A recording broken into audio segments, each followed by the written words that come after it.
السلام علیکم۔ 18ویں صدی کے آخر میں ہندوستان میں سلطنت میسور کے حکمران سلطان ٹیپو پر اس ویڈیو میں خوش آمدید کہتے ہیں۔ سلطان ٹیپو ایک ویژنری رہنما تھے جنہوں نے اپنی سلطنت کے ماڈرنائزیشن اور انڈسٹریلائزیشن میں اہم کردار ادا کیا۔ ٹیپو سلطان کا اصلی نام فتح علی ٹیپو تھا۔ وہ ایک ہنرمند جوان اور بہتر فوجی حکمت عملی بنانا جانتے تھے، جنہوں نے انگلو میسور جنگوں کے دوران انگریزوں کے خلاف جنگیں لڑی۔ اس ویڈیو میں ہم ہندوستانی تاریخ کی اس بااثر شخصیت کے زندگی اور میراث پر تفصیلی نظر ڈالیں گے۔ ٹیپو سلطان 20 نومبر 1750 کو موجودہ کرناٹک، بھارت میں واقع ایک قصبہ دیوناہیلی میں پیدا ہوئے۔ ٹیپو سلطان میسور کے ایک ممتاز گھرانے میں پیدا ہوئے۔ ان کے والد حیدر علی ایک فوجی افسر تھے جو میسور میں اقتدار پر فائز ہوئے اور خود کو ریاست کے حقیقی حکمران کے طور پر قائم کیا۔ حیدر علی ایک ماہر فوجی حکمت عملی ساز بھی تھے اور انہوں نے برطانوی ایسٹ انڈیا کمپنی کے خلاف کئی جنگیں لڑی۔ ٹیپو سلطان کی والدہ فاطمہ فخر النساء تھی جو ہڑپہ کے گورنر کی بیٹی تھی۔ ٹیپو سلطان کے 4 بہن بھائی تھے، 2 بھائی عبدالکریم اور محی الدین اور 2 بہنیں جن میں ختیجہ اور آمنہ شامل تھی۔ عبدالکریم ٹیپو سلطان کے چھوٹے بھائی تھے۔ ٹیپو سلطان کا اپنا ایک بڑا خاندان بھی تھا۔ ان کے 12 بیٹے تھے جن میں شامل عبدالخالق، عبدالکریم، سلطان امارہ اور محی الدین شامل تھے۔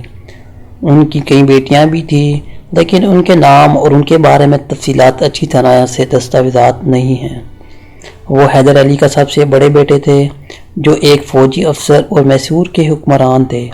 چھوٹی عمر سے ہی ٹیپو سلطان کو فوجی حکمت عملی کی تربیت دی گئی اور وہ خطے کے سیاسی ماحول سے روشناس تھے۔ ان کے والد نے اپنے بیٹے کی صلاحیتوں کو پہچانا اور اکثر اسے فوجی مہمات میں لے جاتے تھے۔ جب ٹیپو سلطان کی عمر صرف 11 برس تھی، وہ اپنے والد کے ساتھ برطانوی ایسٹ انڈیا کمپنی کے خلاف ایک فوجی مہم پر نکلے۔ یہ انگریزوں کے ساتھ ٹیپو سلطان کی دیرینہ کشمکش کا آغاز تھا، جن میں 1766 اور 1799 کی اینگلو میسور جنگیں بھی شامل تھیں۔ ٹیپو سلطان اپنی فوجی طاقت اور میسور کو جدید اور صنعتی بنانے کی کوششوں کے لیے جانے جاتے تھے۔ انہوں نے کئی اصلاحات متعارف کروائیں جن میں جنگ میں راکٹ کا استعمال اور ریشم کی صنعت کا قیام شامل ہے۔ ان کی فوجی مہمات اکثر ان کے گوریلا جنگ کے مؤثر استعمال اور توپوں کے جدید استعمال کی خصوصیت رکھتی تھی۔ 1782 میں اپنے والد کی موت کے بعد ٹیپو سلطان نے میسور کے حکمران کے طور پر ان کی جگہ لی۔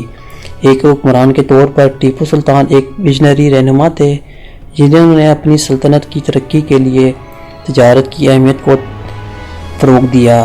انہوں نے فرانس، ترکی اور ایران جیسے بیرونی ممالک کے ساتھ تجارتی تعلقات قائم کرنے کے لیے انتھک محنت کی۔ انہوں نے وزن اور پیمائش کا ایک نیا نظام بھی متعارف کروایا جس نے مملکت کے اندر تجارت کو آسان بنایا۔ ٹیپو سلطان فن اور ثقافت کے بھی سرپرست تھے۔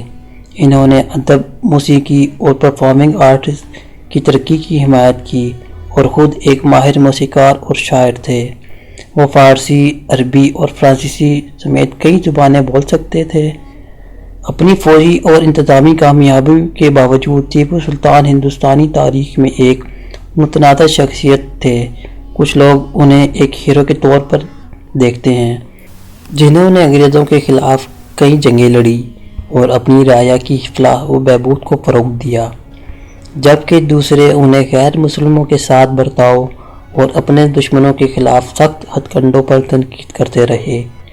ٹیپو سلطان ایک دیانتدار مسلمان تھے لیکن وہ اپنی رعایا کے مذہبی عقائد کا احترام بھی کرتے تھے جن میں ہندو اور عیسائی بھی شامل تھے۔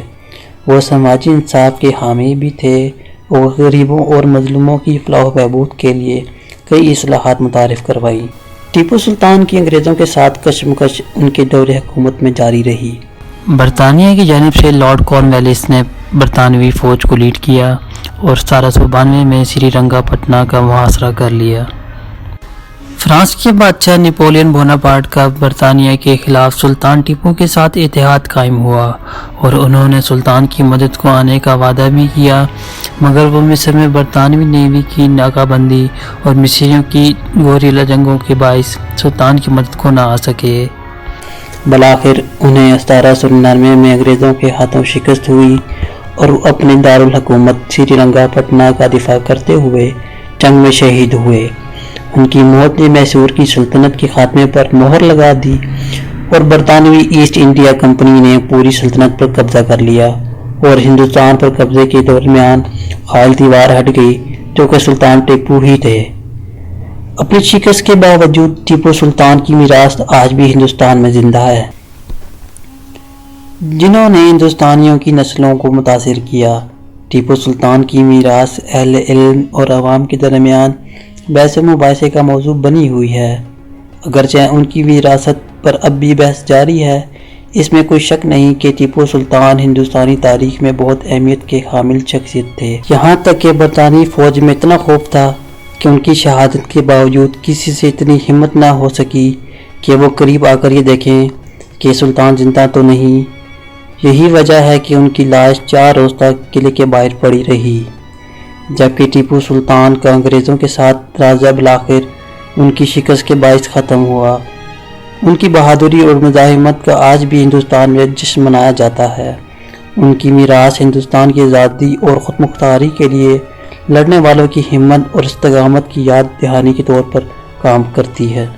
سلطان ٹیپو پر یہ ویڈیو دیکھنے کا شکریہ۔ امید ہے کہ آپ کو یہ معلوماتی ویڈیو بہت پسند آئی ہوگی، اور کوئی بھی سوال ہو تو آپ ہمیں کمنٹ سیکشن میں بتا سکتے ہیں، اور تاریخی شخصیات اور واقعات پر مزید ویڈیو کے لیے ہمارے چینل کو سبسکرائب کرنا نہ بھولیں۔ شکریہ۔